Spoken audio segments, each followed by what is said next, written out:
Olá, boa noite. Bem-vindas, bem-vindos ao Astrologia na Prática. Vamos tomando aí o nosso lugar nesta roda de autoconhecimento e autodesenvolvimento através da astrologia. Boa noite, Adriana.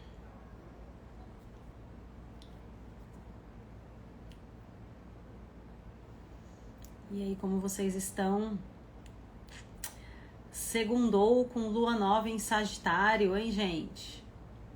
A semana começou assim, bem começadinha. Domingo, dia 1º, primeiro dia da semana, com lua nova. Boa noite, Flora. Boa noite, Ivana. Boa noite. Ixi, eu não sei o seu nome aqui, Siqueira. Semana começou começada, não é?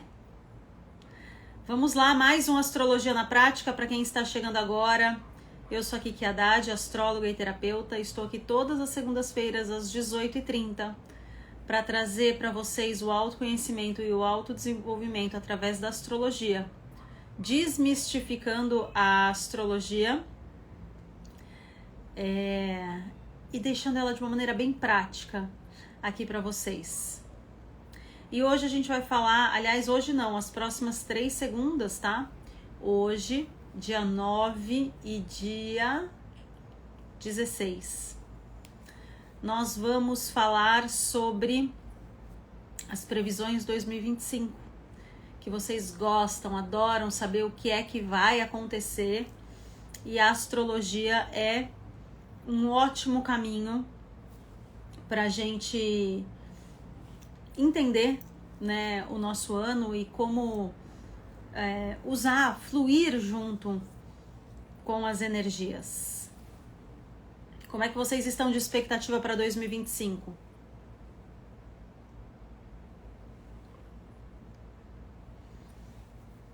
Como estamos de expectativas? Vocês acham que vai ser um ano mais fácil? Um ano mais difícil? A Gisele tá com boas energias para 2025, boas ideias, boas intenções. Expectativas altas. Eu também tô, confesso. A Sandra já tá achando que, né? Não vai ser tão fácil assim. Vamos lá. Primeiro deixa eu explicar para vocês como que funcionam as previsões astrológicas. A gente tem no céu alguns astros no nosso sistema solar. Na astrologia nós temos 10 planetas, de Sol a Plutão. Esses planetas, eles fazem uma dança no céu. Eles se movimentam. Eles passam pelos signos, que são divisões imaginárias, tá? Não são as constelações das estrelas. Os signos têm os nomes das constelações em homenagem às constelações, mas não são as constelações. Eles fazem essas danças, eles se movimentam, eles interagem entre eles através de aspectos astrológicos, a distâncias em graus, distância de 45 graus, 60 graus, 90 graus, 180 graus, 0 grau. Então, e tudo isso acontece no céu de maneira ordenada. Essas danças, elas se repetem. Ao longo do tempo, o tempo vai passando e o planeta vai se reencontrando com aquele outro planeta naquela mesma distância, naquele mesmo signo, ou em energias parecidas, signos parecidos. E na astrologia, a gente observa essa dança e vê, na vez que Plutão fez conjunção com Saturno no signo de Libra, o que aconteceu no mundo naqueles anos? Quais foram os anos? Em 1800 e tanto, em 1900 e tanto, em 2000 e tanto. O que aconteceu no mundo naquele período? A gente olha, e aí quando isso... agora isso vai acontecer novamente daqui 10 anos. Então, a gente vai esperar um movimento parecido com aqueles movimentos que aconteceram quando essa conjunção aconteceu. Então, a gente vai, por padrão, E por entendimento da natureza do signo, da natureza do planeta, da natureza do aspecto astrológico, a gente consegue prever o que está por vir, certo? Então essa é a primeira explicação de como a gente faz as previsões através da astrologia, que não é mágica, não é achismo, não é intuição, são projeções a partir de movimentos astronômicos, inclusive, que já aconteceram em determinados momentos. E aí, quando a gente olha para um ano, a gente observa todos os aspectos mais importantes que vão acontecer naquele ano.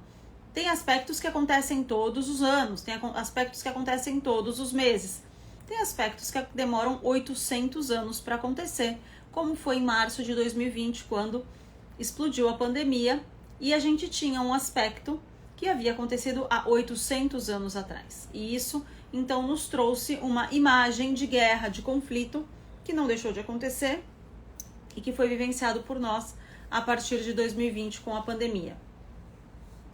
Dito isso, vamos entender alguns aspectos que vão vir em 2025 e que a gente já pode começar a se preparar. Para começar, que o ano novo astrológico é em 20 de março. Então, o ano novo começa para a astrologia quando o Sol ingressa em Áries. As previsões, algumas valem desde janeiro, outras, como essa que eu vou começar, ela começa a valer a partir de março. Porém, a gente já começa numa transição energética um tempo antes.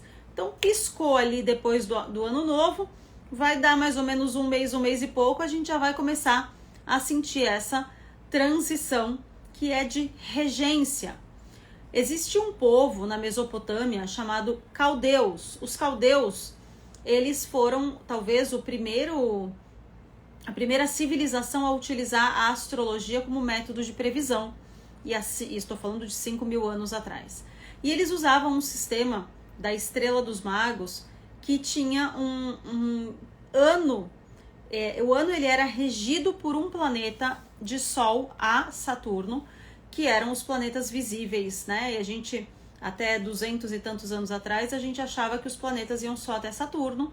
Urano, Netuno e Plutão foram descobertos muito recentemente. Plutão não faz nem 100 anos. E aí o que acontece? Para os caldeus havia uma regência macro e micro. Nós temos a regência de ciclo, que é um ciclo de 36 anos, e a gente tem a regência anual, ou seja, todos os anos os planetas vão girando ali, vão alternando a regência. Nós estamos num macrociclo de Saturno, esse ciclo maior de Saturno, que vai até, acho que ainda tem mais uns 20 anos de macrociclo de Saturno, mais ou menos, 20 e poucos anos. E o que é que acontece? Saturno é um planeta que fala de restrição, de ordem, de escassez, de organização, de instituições políticas, sociais, de comando, de governo, de hierarquia, de ambição, de crescimento. Então nós estamos num macrociclo de Saturno e 2024, de 20 de março de 24 até 19 de março de 2025, nós estamos em um ano regido por Saturno. Então desde 2023, vendo as previsões de 2024, vendo as grandes conjunções de 2024, a gente já sabia que não seria um ano fácil. Não é para ser um ano fácil, um ano de regência dupla de Saturno. Por quê? Porque é um planeta que ele não fala sobre crescimento, ele fala sobre ordem.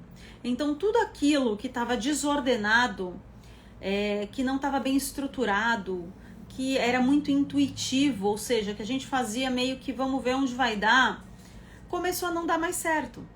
E aí a gente teve muita dificuldade esse ano de colocar projetos de pé, de ganhar dinheiro. Olha o dólar, né? Como que tá a nossa questão econômica. Saturno rege a economia. Muito complicada.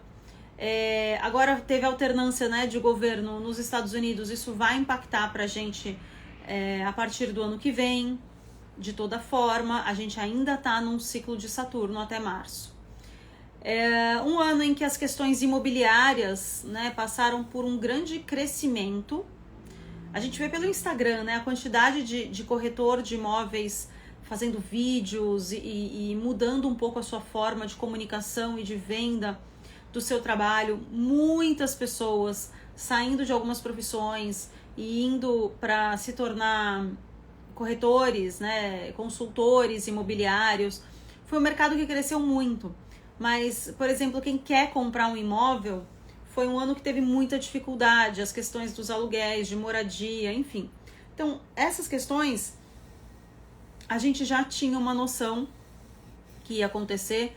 Eu dei uma entrevista para a afiliada da Globo aqui de Santos no final do ano passado, trazendo as previsões, e eu regravei essas previsões de 2025, e a jornalista que fez as 2 entrevistas comigo, ela falou, nossa, o ano ia passando e eu ia lembrando das suas previsões, inclusive das que não foram pro ar, porque a gente conversou muito antes da entrevista ser gravada.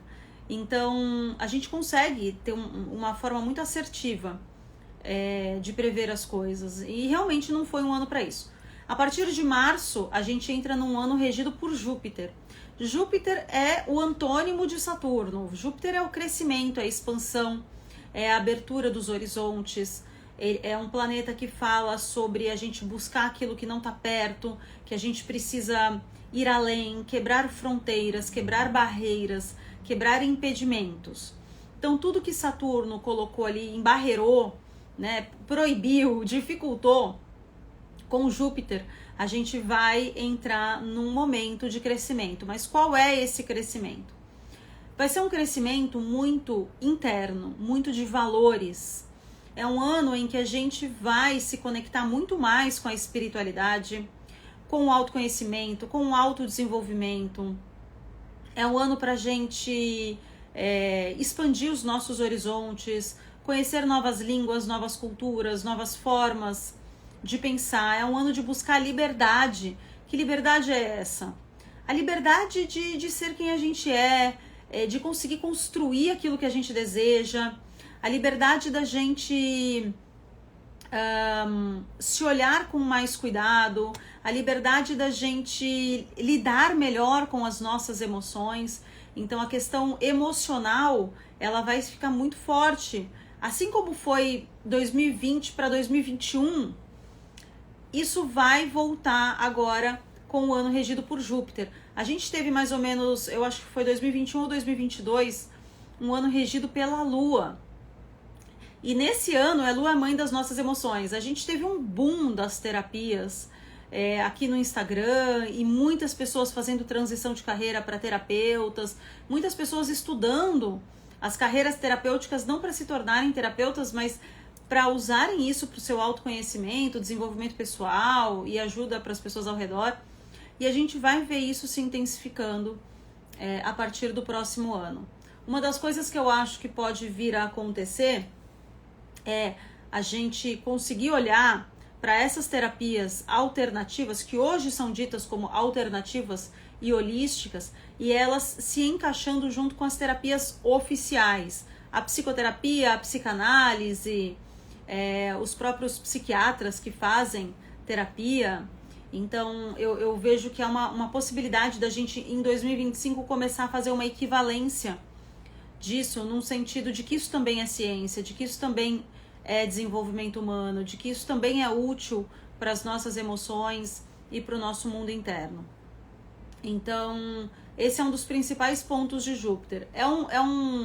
Um ano regido por Júpiter, é um ano onde a gente vai querer se divertir mais, onde a gente vai querer estar em contato com situações diferentes.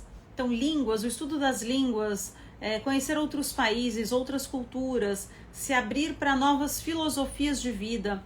Um ano em que a educação, ela não só ganha novas formas, como novos adeptos. Então, a gente vai ver as pessoas estudando muito mais, pós-graduação, faculdade, formações livres, porque além de ser um ano regido por Júpiter, até junho, nós estamos com o planeta Júpiter posicionado no signo de Gêmeos. E Gêmeos é o signo do conhecimento, da natureza humana, do comportamento humano, dos estudos, da contestação, das pesquisas, da comunicação. Então, é um período que a gente está vindo desde junho desse ano e vai até junho do ano que vem, onde tá os estudos, a comunicação, as trocas, a compra e venda, a tecnologia, o desenvolvimento do conhecimento humano está bastante favorecido, ok? E aí, para os geminianos, já trazendo um pouquinho de como que cada signo se sente, geminianos que estão agora recebendo Júpiter no Sol de vocês, esse é um momento bastante favorável para o desenvolvimento pessoal de vocês, para iluminar a força interna, para iluminar a identidade de vocês, para iluminar quem vocês são de verdade. Então, Júpiter em Gêmeos está trazendo esse movimento de fluência para os geminianjos, como eu costumo dizer. Se vocês tiverem dúvida, vocês vão colocando aqui, tá?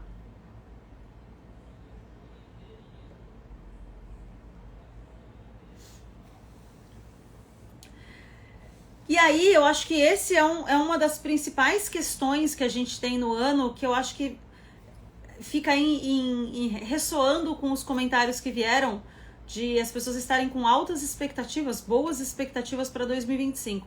Eu acho que esse é um fator importantíssimo para esse movimento. Qual que é a questão? Nem todos os astrólogos validam essa teoria dos caldeus. É uma teoria muito antiga. Eu valorizo muito todo o conhecimento ancestral e tudo aquilo que veio antes, e faz total sentido, na minha visão, cada ano com essa regência, como as coisas andam em consonância com o planeta regente. Então eu acredito muito nessa teoria. Não são todos os astrólogos que vocês vão ver falando sobre isso, tá? Mas eu acho muito válido a gente olhar para essa questão da regência. Depois de Júpiter em Gêmeos, já que eu estou no tema jupiteriano, a partir de junho, durante um ano, a gente vai ter Júpiter ingressando no signo de Câncer.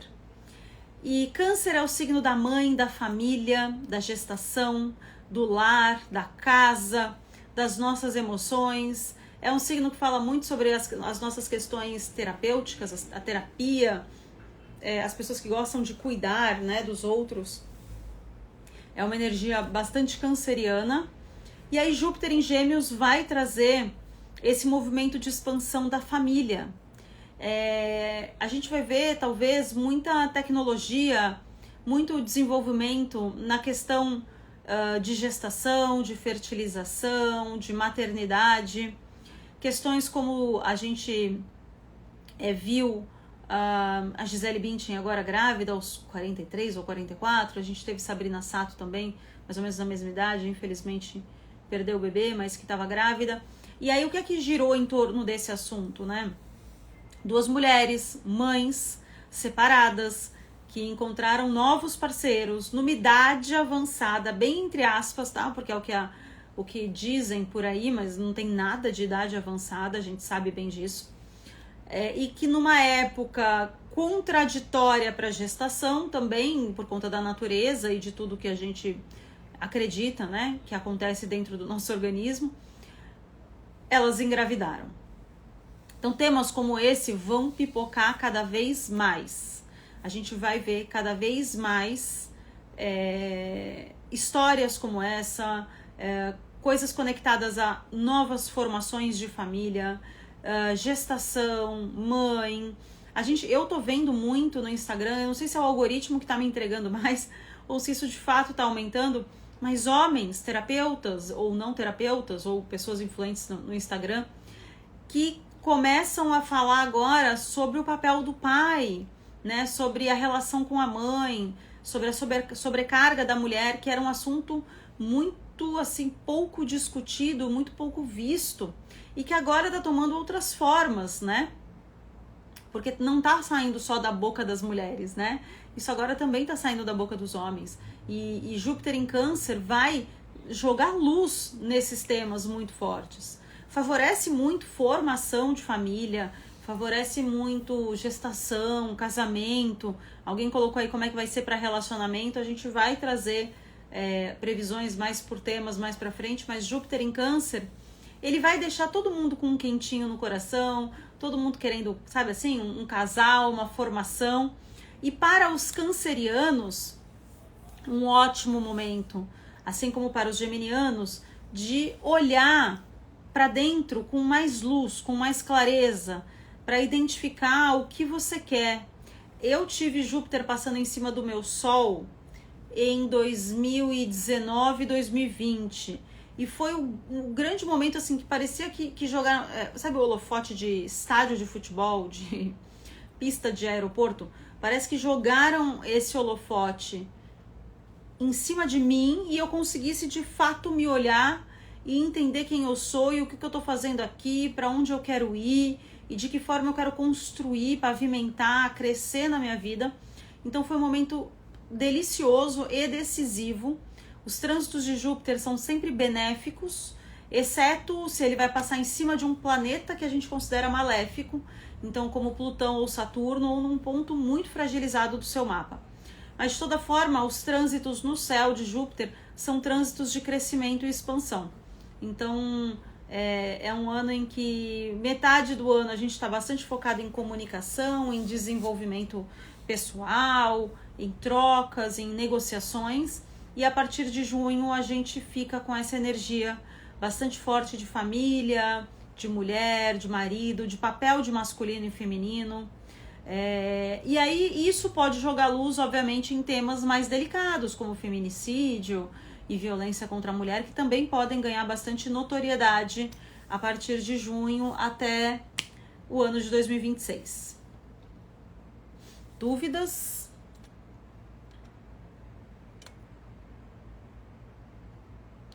Estou vendo aqui se alguém mandou alguma pergunta. Me parece que não, pelo que eu voltei aqui.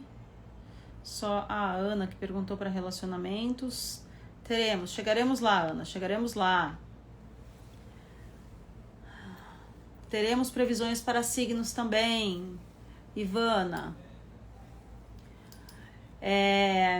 Mas, olha só, já adiantando aqui uma pergunta da Ivana, como vai ser para a Virgem? Veja só, se você é uma virginiana que tem ascendente em Aquário, é uma coisa, porque Plutão está passando por Aquário. Se você é uma virginiana com ascendente em Câncer, a gente tem Júpiter passando pelo seu ascendente.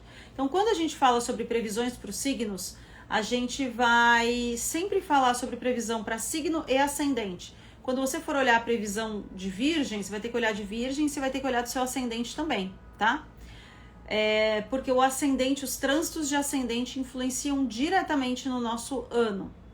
Então, eu vou trazer as previsões para os signos também para vocês. Já que eu falei de Aquário, vou falar sobre o trânsito que virou aí um lugar comum, né, de discussão recente, que foi o ingresso de Plutão em Aquário. E ele mexe diretamente com 8 signos, ok? Plutão é um planeta das transformações. Ele é o planeta da morte simbólica, né? Na mitologia ele é muito relacionado ao deus da morte, a Hades, e é uma simbologia de alguém que dá enquanto ele tira alguma coisa, né? Ele não dá de graça, você dá alguma coisa para ele e ele te dá alguma coisa. E o que você dá para Plutão? Você dá o final de um ciclo, a renovação, a morte, uma finalização, e ele te dá uma oportunidade de renovação. Plutão ingressou em Aquário em 19 de setembro e vai durante 20 anos, ele vai até 2040 tralalá, em Aquário. Então ele é um passo muito lento, ele não sai arrancando as coisas pela raiz rapidamente, ele vai promovendo transformações que vêm de um pulsar inconsciente, e essas transformações são transformações profundas. Plutão em Aquário, coletivamente falando, vai trazer e já está trazendo avanços tecnológicos imensos. Aquário é um signo de progresso, de tecnologia, de novidade. A questão da inteligência artificial, dos carros elétricos, a questão do EAD, a questão de tudo hoje ser muito mais online. Hoje, praticamente, você não entra mais no banco. Não tem mais quase nada para fazer no banco. Aliás, mal tem aquela agência de caixas que a gente conhece, né? É agência de relacionamento. É uma agência para os idosos que não conseguem, sei lá, utilizar os aplicativos de celular, até mesmo caixa eletrônico. E tudo isso vem desse passeio por Plutão em Aquário, que ele ficou nos últimos quase 2 anos, indo e vindo, e agora ele ingressou definitivamente. Aqui eles colocou aqui robô de limpeza. Sim, então tudo que é automático, tudo que é, né? Enfim, hoje, alguns carros, o carro tá parado na garagem, você entra no aplicativo, já liga o ar-condicionado, já deixa o carro programado, tem o piloto automático, tem sensor para tudo. E esses avanços foram muito rápidos, né? Já tem aí projetado carro voador, eu acho que é do Mercado Livre ou algo do tipo. Tem na China, né? Então você pede uma encomenda. Quando chega na guarita, na portaria, não é alguém que te entrega, é um robô que te entrega.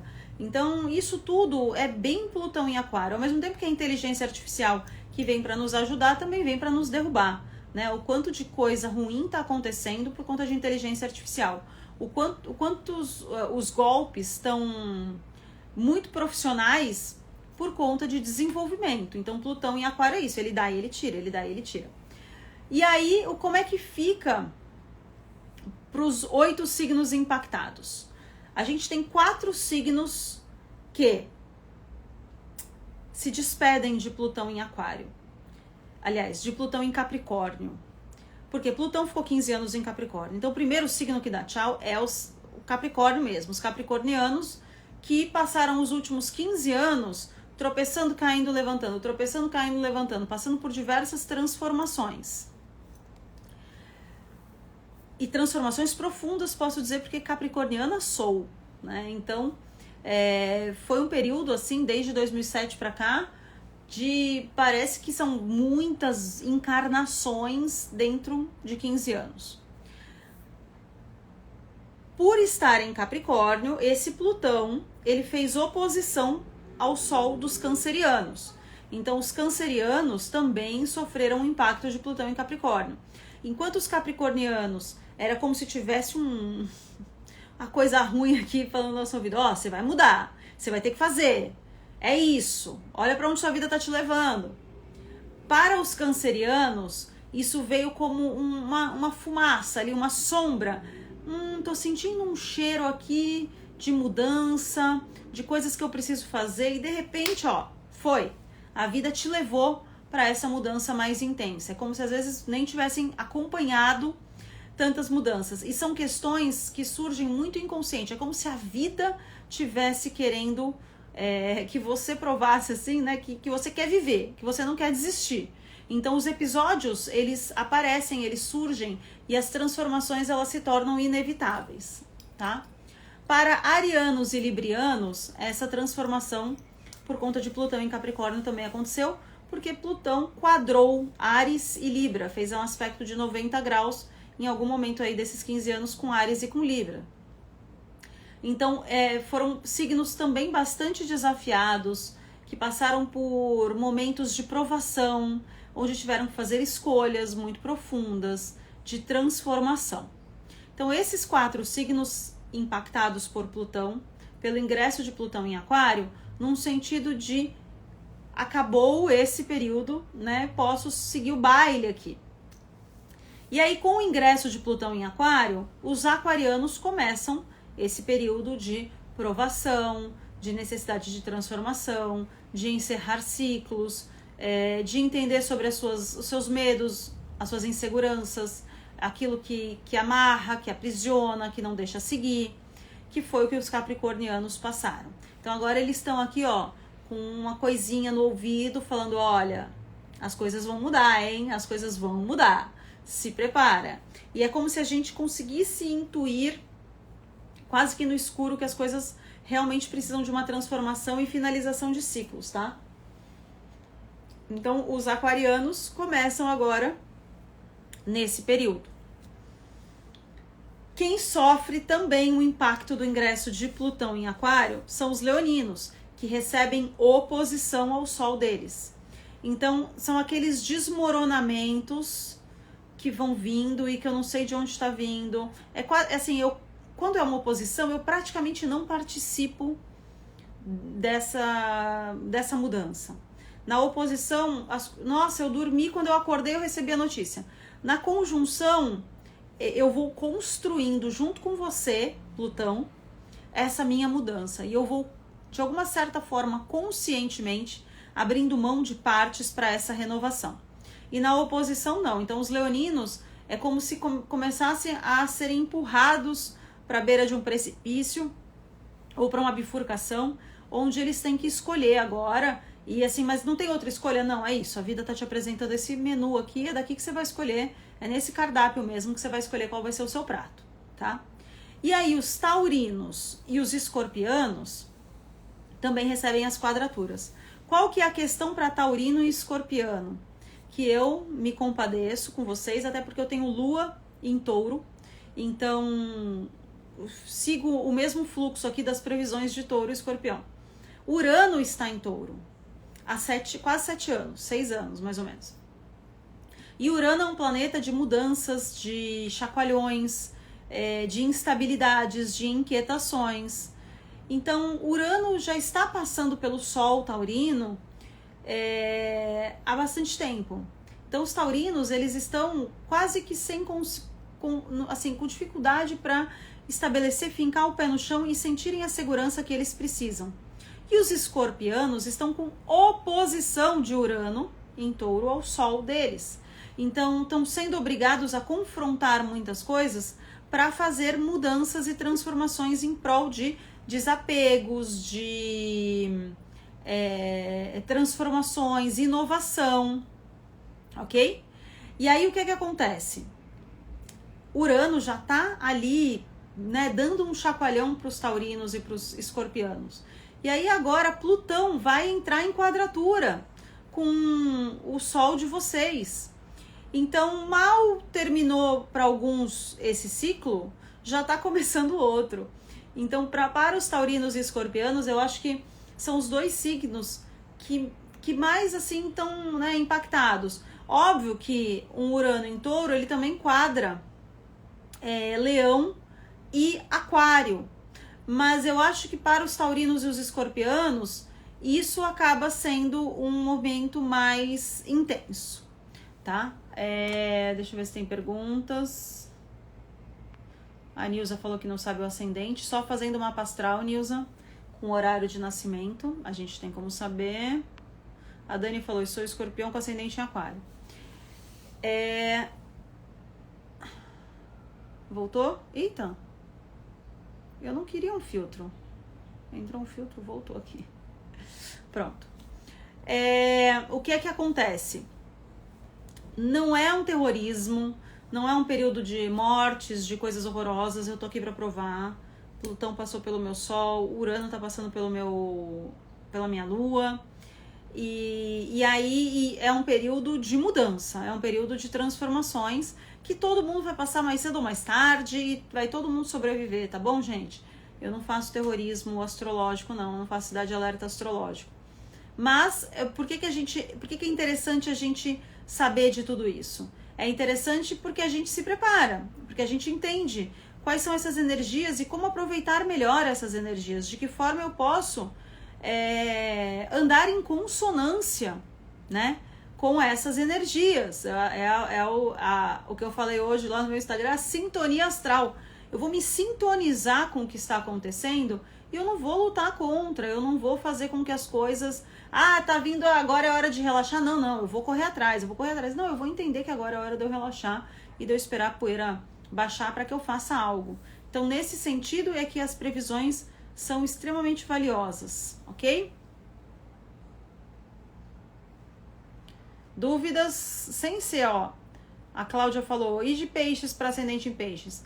Sem ser desses signos, assim, específicos, gente, análises individuais, se vocês têm dúvida com relação a coisas que interessam a todos. Porque individualmente são muitas coisas, né? Que foi o que eu acabei de falar. Se é peixes com ascendente em peixes, mas você tem a lua em aquário, enfim, você tem uma lua em conjunção a Plutão, em escorpião, que está em oposição a Urano, vai receber uma quadratura de Plutão. Então, assim, é muito individual, ficaria muito superficial se eu falasse qualquer coisa aqui, ok? Dúvidas, não? força, foco e fé e seguimos, é isso. A Nilza perguntou se eu faço mapa astral. Faço sim, Nilza. É isso? Virgem com ascendente em Leão é muito afetado pela oposição? Quando a gente recebe oposição ao ascendente, a gente tá com Plutão no nosso descendente. O planeta, né, que tá fazendo oposição, está no descendente, tá? O descendente é a casa 7. A casa 1, que é o ascendente, é a minha individualidade, como eu me relaciono comigo, o meu corpo físico, como eu interajo com o mundo lá fora a partir de quem eu sou. Agora, o descendente é a casa de casamentos e sociedades, de parcerias. E aí, o que é que a gente tem? Quando a gente tem trânsito pelo descendente, fazendo oposição ao nosso ascendente, a gente entra, independente de qual seja o ascendente de vocês, tá? A gente entra num movimento de conflito entre quem eu sou e quem o outro quer que eu seja. O que é que eu faço para agradar o outro? O que é que eu preciso para priorizar a minha identidade?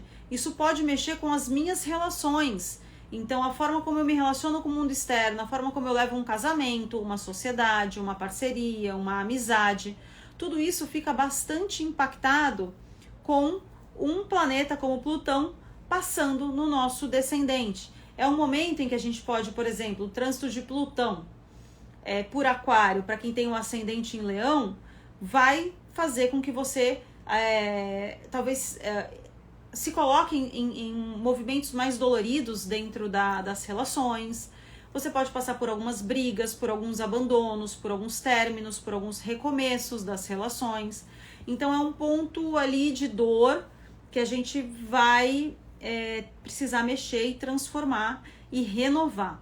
Só que isso vem como um aspecto de crise interna, porque eu não estou mais satisfeita com quem eu sou e como eu estou mostrando isso para o mundo e como eu estou me relacionando e o que é que os outros estão entregando para mim. Será que é justo? Então, tanto para o exagero quanto para a escassez, a gente pode pecar pelo excesso com um trânsito em oposição ao ascendente, inclusive compulsões e vícios, ok? Vício em comida, vício em substâncias, vício em compras, crises de ciúme, crises às vezes de fúria, de raiva. Então não é que todo mundo tem isso, mas fica favorecido, a gente fica com menos limite, a gente perde ali aquela, né, aquele pequeno momento em que eu devia ter consciência e parar, isso fica muito mais atravessável, tá? Então com o trânsito de Plutão no descendente, em oposição ao ascendente.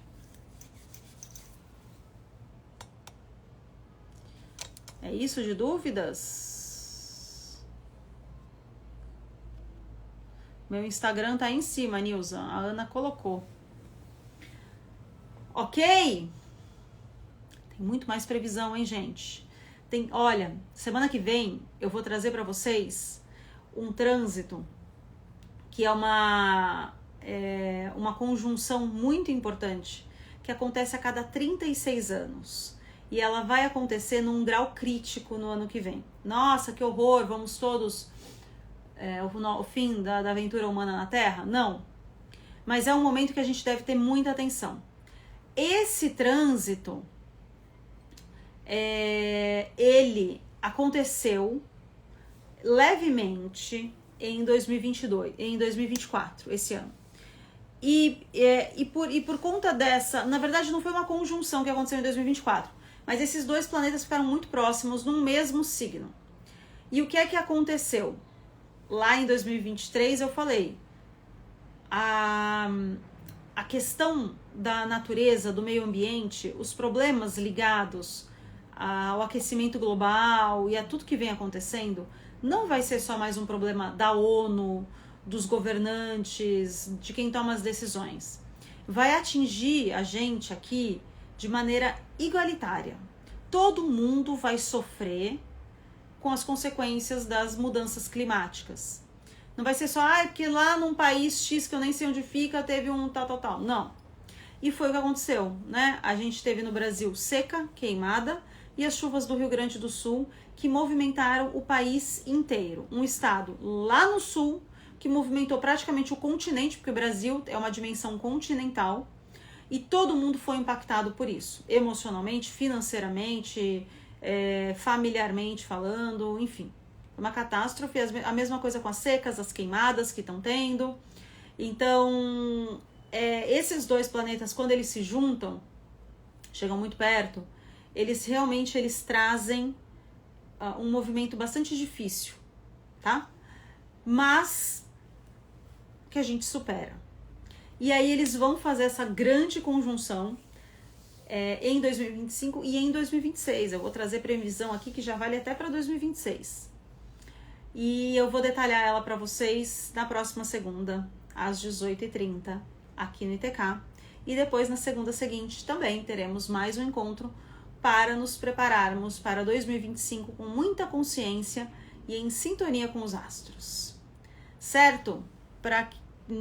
Esqueci o nome dela que estava querendo a Nilza. O meu Instagram é Kiki Haddad. K-I-K-I H-A-D-D-A-D. Kiki Haddad. Ok? Nos vemos segunda-feira que vem. Obrigada pela presença de vocês, pela companhia. Que tenham uma abençoada semana de lua nova, cheia de projetos, cheia de ideias, com ótimas energias, tá bom, meu povo? Gratidão, beijo e boa semana.